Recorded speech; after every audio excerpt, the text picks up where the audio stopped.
आज की वीडियो में मैं आपको बताऊंगा कैसे आप मतलब कि अपनी एक्यूरेसी को 90% तक कैसे बढ़ा सकते हो और अपनी स्पीड को कैसे 4 गुना तक कर सकते हो।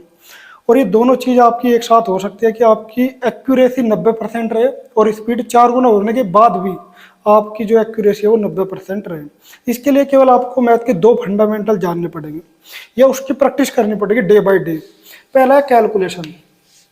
यदि आपकी कैलकुलेशन बहुत सही है, ठीक है, कैलकुलेशन में सबसे जरूरी, कैलकुलेशन में भी सबसे जरूरी है आपकी मल्टीप्लाई। और दूसरी है, दूसरा फंडामेंटल यदि हम बात करें ये है इक्वालिटी का। बस ये चीजें यदि आपने कर लिया, इक्वालिटी आता है ना बराबर करके, ऐसा कुछ होता है। और कैलकुलेशन में जो सबसे जरूरी चीज मैं आपको बताऊं, कैलकुलेशन में है मल्टीप्लाई। बाकी सारी थोड़ा घटाना भाग जोड़ करना आना चाहिए, लेकिन मल्टीप्लाई यदि आपको आती है, इसकी जितनी ज़्यादा आप प्रैक्टिस करते हो, जैसे मैं आज आपको बताऊं मैथ का क्वेश्चन यदि आपको अंडरस्टैंड करना है, उसके लिए आपको जरूरी क्या है, जरूरी है आपको बेसिक। यदि आपको बेसिक पता है तो आपको अंडरस्टैंड करने में फायदा होगा। और उसके बाद यदि आपने समझ लिया तो ये दो चीज़ ऐसी है कि आपको बिना पेन लगाए ना आप पढ़ते पढ़ते ही पूरे अपने क्वेश्चन को सोल्व कर लोगे। अब देखो, मैं एक चीज़ और आपको बता दूं, बहुत सारे टीचर आपको कहते हैं ना कि यदि आपका मान लो 1 साल बाद पेपर है और टीचर आपने सुने होगे, वीडियो देखी होगी, तो उसमें लगा दे, कहते हैं कि जी जान लगा दो। जी जान लगा दो मतलब कि आप 16 घंटे पढ़ो, 15 घंटे पढ़ो। भाई मैं इस चीज़ से बिल्कुल भी एग्री नहीं करता, क्योंकि मैंने कभी अपनी ज़िंदगी में इतने घंटे नहीं पढ़ा और ये पॉसिबल भी नहीं है कि मैं 15 घंटे या 16 घंटे पढ़ लूँ। नहीं, मैं आपको प्रीफर करता हूँ, मैं आपको प्रीफर करता हूँ कि मैक्सिमम यदि आपको पढ़ना ही है ना 8 घंटे पढ़ो। और 8 घंटे यदि आप पढ़ते हो उसके बाद आप कोई भी एग्जाम क्रैक कर सकते हो, चाहे वो XYZ कोई भी एग्जाम लेके आपको, यदि कोई चपरासी का एग्जाम है और लेके आपके IAS तक का एग्जाम। और 10 घंटे में भी मैं एक चीज़ आपको बता देता हूँ, यदि इन केस यदि मैं बोल दूँ कि 8 घंटे से ज़्यादा, यदि 8 घंटे ये सुफिशियंट है, इन केस यदि इसमें 2 घंटे और ऐड करे जाए, ये 2 घंटे बस केवल उन स्टूडेंट के लिए है जिनकी जी के थोड़ी वीक है या नॉर्मल से कमजोर है वे, तो ये कर सकते हैं कि 2 घंटे मतलब कि जी के पढ़ सकते हैं। और पढ़ने में भी क्या, आप उनको रटना नहीं है, पढ़ लीजिए, मतलब कि जैसे हिस्ट्री की बुक पढ़ते हैं या कहानी पढ़ते हैं ना, उस टाइप से आप जी के पढ़ लीजिए बस, मैं बोलता हूँ। और एक चीज़ आप जान लो, ये जो है ना, आप वनडे एग्जाम की प्रिपरेशन कर रहे हैं ना, जितने भी आते हैं वनडे, है ना, इसमें ना आप ये नहीं कर सकते कि ये 10th का या 12th का एग्जाम नहीं चल रहा मेरे भाई, कि हमने आज मतलब कि पूरा 18 घंटे पढ़ना है और आज रट के चले जाना, कल को पेपर में मान लो 20 क्वेश्चन रट लिए, 6-7 आ गए, उसमें से 5 कर दिए और हम पास हो गए। ऐसा नहीं है। तो आपको मैं एक ही चीज़ बोलता हूँ, अपनी लाइफ का पूरा इंजॉय लो। यदि कोई टीचर आपको कह रहा है ना कि 1 साल तक कुछ मत करो, किसी शादी में मत जाओ, किसी फंक्शन में मत जाओ, इंजॉय छोड़ दो और रात दिन लगे रहो, ऐसा नहीं हो सकता भाई। मैं आपको एक सिंपल सी बात बता दूं, यदि आपको मैं कितना भी खाने को दूं ना, या आपके घर वाले, और आपको जिम में लेटा दिया जाए और आप लगातार एक्सरसाइज करते रहे ना, तो क्या होएगा पता है, आपकी बॉडी नहीं बनेगी, आपके ये जो है ना, ये जॉइंट घिस जाएंगे, पूरी बॉडी पेन करने लगेगी और आप तगड़े होने की बजाय ना और कमजोर होते चले जाओगे। यही चीज माइंड भी जो है ना एक बॉडी का पार्ट ही है, इसकी भी एक लिमिट है। और लिमिट ये है कि यदि आप 8 घंटे पढ़ लो और 8 घंटे यदि आप बिल्कुल माइंड से मतलब अच्छे से पढ़ लोगे ना समझ के, तो मैं कह रहा आपको कोई फेल करने वाला नहीं है भाई। और एग्जाम तो छोड़ो यार, कुछ भी क्रैक करवा लो आप, एग्जाम क्रैक करना इतनी बड़ी बात नहीं है। जिंदगी में बहुत सारे ऐसे टारगेट आएंगे जो आपको क्रैक करने पड़ेंगे, जो आपको अचीव करने पड़ेंगे। तो अभी आता हूँ मैं अपने इस क्वेश्चन पे। और ऐसे मेरे बहुत दोस्त हैं जो मुझसे पहले पढ़ाई कर रहे थे, कॉम्पिटिटिव एग्जाम की तैयारी कर रहे थे और आज भी तैयारी ही कर रहे हैं। और वे आज भी यदि मैं उनसे बात करके कभी पूछूँ ना भाई क्या कर रहा है, तो उनका एक ही जवाब होता है, भाई लाइब्रेरी में बैठा हूँ, एग्जाम आने वाला है उसकी तैयारी कर रहा हूँ। तो भाई ऐसा मत करो, यदि आप अच्छे से पढ़ोगे ना 1.5 या 2 साल में आराम से पास कर लोगे। प्रॉमिस है मेरा, मैंने किया हुआ है, किसी और के एक्सपीरियंस नहीं बता रहा, मैं उनके एक्सपीरियंस बता रहा हूँ जो 16 घंटे पढ़ते थे और उन्हें लगता था कि 16 घंटे पढ़ने से पास होते हैं एग्जाम। आते अपने दो चीज पे, देखो यदि आप 4 गुना स्पीड चाहते हो ना, 4 गुना स्पीड और उसके साथ 90% एक्यूरेसी, तो केवल दो चीज़ों पे काम कर लो, ये और ये। मैं कह रहा ये जितनी आप प्रैक्टिस करोगे, ऐसा नहीं है कि बस केवल आपको मैंने मल्टीप्लाई जान लेने से आप केवल स्पीड बढ़ा लोगे और एक्यूरेसी। मल्टीप्लाई जान नहीं है। मैथ कोई पढ़ने का सब्जेक्ट नहीं है, मैथ अंडरस्टैंड करने का सब्जेक्ट है। अंडरस्टैंड हो गया तो फिर ये पूरी जिंदगी इसको रिवीजन और ये सारी चीजें नहीं मांगता। वो यदि आप फॉर्मूले रटोगे या कोई ट्रिक रटोगे ना, तो फॉर्मूल उसकी जरूरत होती है रिवीजन की। बाकी यदि आपको कोई चीज़ अंडरस्टैंड हो गई तो हो गई, फिर आपसे कभी भी पूछा जाए, अब आप बाद में मान लो आपको कोई चीज़ समझ में आ गई और आपसे 5 साल बाद उसका जिक्र करा जाए या 10 साल बाद, तो आप बता दोगे मैथ एक ऐसी चीज़ है। ये कोई इंग्लिश नहीं है या कोई जीके नहीं है कि भूल गए या दिमाग से स्लिप हो गई। अब चलते हैं अपने इस पे कि कैलकुलेशन। कैलकुलेशन में एक्चुअली आपको करना क्या है, देखो छोटी छोटी चीज़ें करनी है, बहुत ही बड़ी कैलकुलेशन नहीं करनी। जैसे आपको इतना समझ में आना चाहिए कि मान लो 7.5 का 2 से मल्टीप्लाई करा तो कितना हो गया 15, ठीक है। मान लो 8.5 का 4 से मल्टीप्लाई करा तो कितना हो गया, कितना हो गया 17, 17 दूनी 34, ठीक है। और अब दोबारा और करते हैं, मान लो 11.5 है, 11.5 की मल्टीप्लाई करी हमने 6 से तो कितना हो गया 23 क्या 69 है ना, ये हो गया।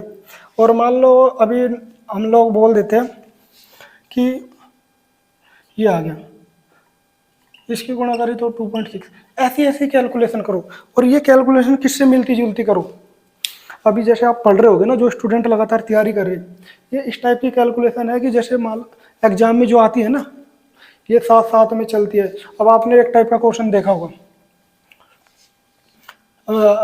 अभी पता नहीं आ रहा है नहीं आ रहा, लेकिन अब आता है छोटे एग्जाम में, अभी भी आता है कि 13 का 20% कितना होगा, ठीक है। इस टाइप का आ जाता है अभी भी। तो यदि आपको 13 दूनी 26 आता है ना, तो ऐसे ही बता दो 2.6, ये आंसर है, और एक्यूरेसी भी आई रहेगी। तो ये इस चीज़ के लिए ज़रूरी है। ये कैलकुलेशन आप जितनी मैक्सिमम करो, आप 1000 तरीके से सोच सकते हो कि कैलकुलेशन करने के कितने भी है। अब जैसे क्या है, देखो 95 को कि यदि हमें 9.5 इंटू 9.5 आता है ना, इसकी मल्टीप्लाई करनी है, सीख लो। या एक आपने तरीका सीखा होगा कि जब ये दोनों बराबर हो, मतलब कि इन दोनों का सम जो है ना, लास्ट वालों का 10 आ जाए, तो इसकी मल्टीप्लाई कर लेते हैं, 5 5 25। और ये जब बराबर हो, ये वाला इन दोनों का सम कितना 10, और इन दोनों का ये बराबर हो, तो अपने आगे वाले से क्या हो जाती है मल्टीप्लाई। 9 के आगे 10, तो क्या हो जाएगा, कुछ गलत बोल रहा है क्या मैं, तो ये हो जाएगा 90। तो ये हमारा आ जाएगा, ठीक है। अब इसकी बात करें तो ये दशमलव का आ जाएगा, दशमलव आ जाएगा यहाँ, ठीक है। तो ये आ गया। तो इस टाइप की कैलकुलेशन करना आप जान लो। जितनी भी मैक्सिमम कैलकुलेशन होएगी, तो आप लेटे लेटे, आपको फिर हो सकता है पेन लगाने की जरूरत नहीं पड़ेगी। आप प्रैक्टिस जितनी बढ़िया होगी, इतनी आपकी स्पीड और एक्यूरेसी बढ़ती चली जाएगी। ये चीज़ होगी एक। अब चलते हैं सेकंड फंडामेंटल पे। दूसरा फंडा क्या है मैथ का, ये बहुत ही जरूरी है और बहुत ही इम्पोर्टेंट है, इक्वालिटी। इक्वालिटी देखो, ये इंग्लिश में लिखा, थोड़ा हो सकता है आपकी समझ में ना आए, लेकिन जैसा भी बताते हैं। आपने देखा कि 2% इज इक्वल टू मान लो 50, ठीक है। कुछ भी मान लो, 50 रुपये, 50 केजी, रुपये मान लो, केजी मान लो, दिन मान लो, जो भी है ये मैटर नहीं करता। और वहीं पे बात करने लगे कि 4% इज इक्वल टू कितना होएगा।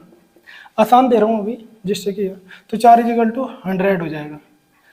ये सब का ये कर लो, इस चीज़ की प्रैक्टिस करो, ठीक है। अब आपको तरीका भी बता दे रहा, करते हम लोग कैसे है वैसे। जैसे कभी भी ऑलवेज क्या करते हैं, पहले 1 के परसेंट बराबर निकाल लेते हैं। मान लो ऊपर वाले को सोल्व करते हैं कि 2% इज इक्वल टू 50 है, तो हम क्या करेंगे 1% इज इक्वल टू निकालेंगे, तो 50 के बाई 2, ठीक है। अब जो भी दिया उसके बराबर क्या कर लेते हैं, मल्टीप्लाई में ले जाते हैं उसकी, 50/2 इंटू 4, ये करेंगे तो 100 आ गया। ये चीज़ें पता क्या होनी चाहिए, ये चीज़ें आपको रटी नहीं, सॉरी गलत बोल रहा हूँ।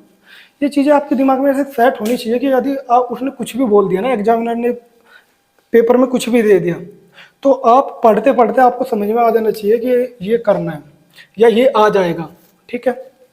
अब देखो ले लेते हैं और बहुत सारी चीज़ें, और पेपर में भी आती हैं कई बार और ये इक्वलिटी और काम करेगी। जैसे कि एक आदमी के बराबर, या एक मैन इज इक्वल टू, कार्य समय में चले गए, कार्य व समय का तो देखा ही होगा आपने।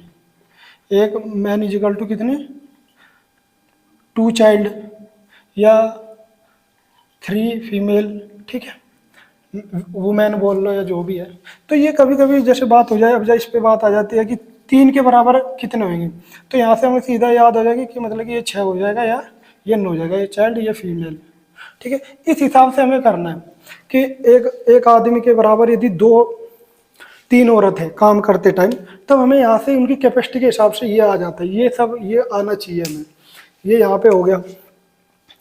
अब होता है ना कि मतलब कि, और चलो अब चलते हैं, एक हार्स में यदि कोई आदमी 5 किलोमीटर चलता है, तो ये देखो कितनी टाइप से इक्वालिटी लगती है, तो 3 घंटे में कितना चले जाएगा, 15।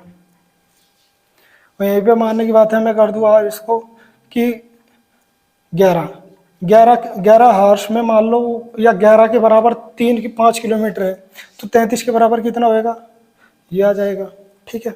ये ऐसे ही ये चीज़ें आपके दिमाग में ऐसी याद होनी चाहिए या ऐसी सेट होनी चाहिए कि आप कर, जैसे ही आप क्वेश्चन पढ़ो ना, तो वहीं पे उसका मानी बात है, यहाँ से यहाँ तक कुछ लिख के दिया, और ये चीज़ें आपको याद है आपकी कैलकुलेशन और इक्वालिटी, तो आप ना पेन नहीं लगाओगे या उसको लिखोगे नहीं, आपके माइंड में सेट हो जाएगा कि जो ये पावर दी गई थी या ये इक्वालिटी दी गई थी, यहाँ से यहाँ तक सोल्व हो गया, तो ऑटोमेटिक आपकी स्पीड बढ़ जाएगी। अब ये तो हो गई 2 चीज़। मैं आपको एक चीज़ और बता देना हूँ, यदि आप लोगों को मेरी वीडियो में जो वैसे मैं पढ़ा रहा हूँ आप लोगों को समझ में आ रहा, तो एक तो सब्सक्राइब कर देना। दूसरी चीज़ मैं आपको एक और चीज़ें बताऊंगा कि पेपर में कैसे आप हैंडल करना है। और सबसे पहली चीज़, यदि आप प्रिपरेशन कर रहे हैं ना, प्रिपरेशन करते टाइम आप 100% दो, लेकिन जब भी हम एग्ज़ाम में जाते हैं ना, तो कई स्टूडेंट क्या करते हैं, गलती ये करते हैं कि वे एक तो अपना डिस्ट्रीब्यूशन ठीक नहीं करते। ये 4 सब्जेक्ट हो गए हमारे, मैथ, इंग्लिश और जीके और रीजनिंग। इसका डिस्ट्रीब्यूशन में क्या है भाई, मान लो सारे 50-50 के आ रहे हैं, ठीक, 50-50 के आ रहे हैं, लेकिन इसमें पढ़ाई करते टाइम ना डिस्ट्रीब्यूशन में ठीक है, टाइम भाई कुछ ऐसी चीज़ है कम बत्ती करने, लेकिन सबको टाइम एक तो प्रॉपर दो। यदि आप प्रिपरेशन करो और आपका एग्जाम में करा नेक्स्ट 6 मंथ में है, 1 साल के अंदर भी है ना, प्रिपरेशन ऐसी करो कि सारे जो सब्जेक्ट है ना वो टच होने चाहिए। कोई भी सब्जेक्ट ऐसा नहीं है कि बिल्कुल छोड़ दो या बिल्कुल एंड टाइम पे आपके दिमाग में है कि ये पढ़ना है। दूसरी चीज़ क्या, देखो प्रिफरेंस इस हिसाब से रखो कि जैसे मैथ है, मैं डिसाइड करो कौन सा आपका सब्जेक्ट वीक है, उसी हिसाब से थोड़ा उसको टाइम बढ़ा दो, उसी हिसाब से घटा दो। सबसे लास्ट चीज़ एक और बता दे रहा, ये पेपर के टाइम के है वैसे बता दे रहा, स्टूडेंट क्यों फेल हो जाते हैं, सब कुछ आने के बाद भी ऐसा क्या हो जाता है कि पेपर में वो स्कोर नहीं कर पाते। क्योंकि एक तो यह है, मान लो मैंने कोई क्वेश्चन सीख लिया, समय कार्य परसेंटेज का मुझे बहुत अच्छे से आती है और मुझे कॉन्फिडेंस है, लेकिन पेपर में इस टाइप से आ गया कि मतलब कि वो हमसे नहीं हो रहा या हमारी समझ से पर है या जो हमने बेसिक समझा या जाना उससे बाहर है, तो उस टाइम पे हम अटक जाते हैं और हम क्या करते हैं अपने दिल पे लगा लेते हैं कि भाई अब तो कुछ भी हो जाए, इसको सोल्व करूंगा ही, इसको सोल्व कर चाहे पेपर खराब हो जाए। तो यही चीज़ें आपको छोड़नी है। आपको मैं बता दूं, यदि मैं आपको तैयारी कराऊंगा केवल 2 चीज़ों की, मैथ की और रीजनिंग की, ये 100 नंबर की आएगी, मान लो 50-50 की आती है, इस टाइप के पैटर्न में रहती है, तो मैं गारंटी इस चीज़ की दे सकता हूँ कि 95 से प्लस ले आए आप। लेकिन मैं इस चीज़ की ना तो गारंटी लूँगा और ना मैं इस चीज़ को मानता कि आप 100 में से 100 ले आओगे। यदि आप मान लो मैथ में ही आपके दिमाग में बैठ गए ना कि मुझे पूरे करने हैं, तो 2 घंटे में मैथ ही कर पाओगे, बाकी चीज़ छोड़ जाओगे। और माने बता 200 में से आपके 50 नंबर मैथ में तो आ जाएंगे, वो कहीं पे आपको ना तो मेडल मिलने वाला है ना कुछ होने वाला है, लेकिन 1 साल बर्बाद जरूर हो जाएगा। तो जो पढ़ाई करना है तो इस हिसाब से करना, एक तो प्रॉपर टाइमिंग देनी है, सारे सब्जेक्ट को अभी से देना, किसी को भी लास्ट टाइम पे नहीं छोड़ना, और ये चीज़ें बाद में फॉलो करना है। और आप यदि प्रैक्टिस सेट भी करो ना इस चीज़ को, ये आज बताने के पीछे का कारण क्या है, अभी भी बच्चे जब प्रैक्टिस सेट करते हैं ना तब भी कभी कभी माइंड में ले लेते, और यही चीज़ों को ना आगे तक आपकी चलेगी साथ साथ। तो आज की डाली हुई प्रैक्टिस, कुछ चीज़ें कहते हैं ना, जब क्रिकेट खेलते हैं ना, जब आप क्रिकेट खेलने जाओगे तो वहाँ पे एक चीज़ सिखाता है कोच कि लीव करना आना चाहिए। यदि आपको लीव करने का नहीं पता ना कौन सी बॉल पे लीव करना है, तो आप क्या करोगे, साइड में कैच देके आउट होके आ जाओगे। तो ये नहीं करना है। तो सबसे जरूरी आपको ना लीव करना आना चाहिए। लीव करना कब जान पाओगे, जब आपको बेसिक पता है। ठीक है, मिलते हैं नेक्स्ट वीडियो में। और पास कराने की जिम्मेदारी मेरी है, इन 2 सब्जेक्टों में, मतलब कि 100 में से 95% तक मैं आपका कवर करा सकता हूँ। बाकी 2 चीज़ें आप कर लेना। और गारंटी का मतलब यह है कि ऐसा नहीं है कि यदि आप पढ़ाई करोगे, पढ़ाई आपको ही करनी है, यदि जो समझ में नहीं आया वहाँ पे मैं आपकी हेल्प करने के लिए एग्री हूँ और करूँगा भी। बट इसका मतलब ये नहीं है कि मैंने बोल दिया कि गारंटी मेरी है, कल को तुम मेरे पे केस कर दो कि भाई आपने गारंटी ली थी और हमारे इतने नंबर नहीं आए। मेहनत करनी है आपको। जब मेहनत करोगे तो ओबियसली वो है कि आप लोग चीज़ें कर जाओगे। मिलते हैं। Okay, see you.